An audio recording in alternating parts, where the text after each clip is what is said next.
මේ රසම රස ජෑම් එක හදාගන්න විදිය මම දැන් ඕගොල්ලන්ට කියලා දෙන්න. අපේ YouTube channel එක subscribe කරලා දිගටම මාත් එක්ක රැඳිලා ඉන්න.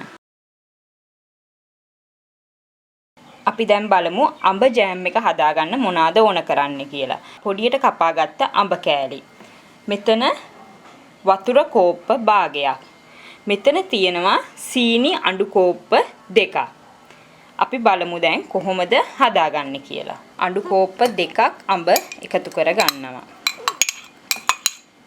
මම දැන් මේ බ්ලෙන්ඩර් එකට දාගත්ත අඹ හොඳට බ්ලෙන්ඩ් කර ගන්නවා. දැන් ඔයගොල්ලන්ට පේනවා මම හොඳට බ්ලෙන්ඩ් කරගත්ත අඹ ටික.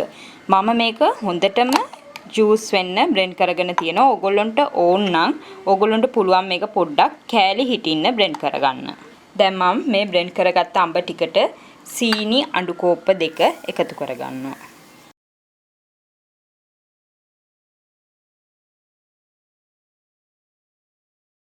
දැන් අපි ඒක ටිකක් කලවම් කරගමු. අපි දැන් අපේ භාජනයේ ලිපේ තියාගෙන ඒකට මේ අඹ මිශ්‍රණය එකතු කරගන්නවා. අපි දැන් මේකට වතුර ටිකක් එකතු කරගමු. ඕගොල්ලෝගේ අඹ එකේ දියාරු ගතිය අනුව වතුර ඕගොල්ලෝ බලලා පොඩ්ඩක් එකතු කරගන්න ප්‍රමාණය වෙනස් කරගන්න. අපි මේකට වැනිලා තේ හැන්දක් එකතු කරගමු. අපි දැන් මේ අඹ මිශ්‍රණය හොඳට හිඳෙනකන් ලිපේ තියාගමු. දැන් අපේ ජෑම් එක හොඳට උතුරගෙන එනවා.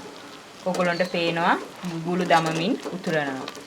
විනාඩි 15ක් විතර අපි මේක ලිපේ තියාගත්තම අපේ ජෑම් එක මේ වගේ හරි පදමට එනවා.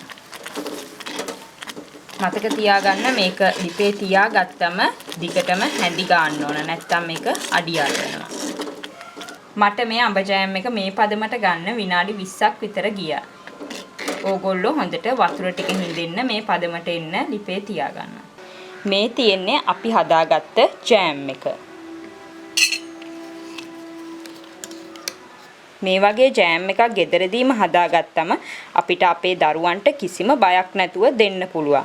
මේකේ කිසිම රසකාරකයක්, වර්ණකයක්, කල් තබා ගැනීමේ ද්‍රව්‍යයක් අඩංගු වෙන්නේ නැති හින්දා අපිට කිසිම බයක් නැතුව අපේ දරුවන්ට මේ ජෑම් එක ගාලා බිස්කට්, පාන් ඕනම දෙයක් දෙන්න පුළුවන්.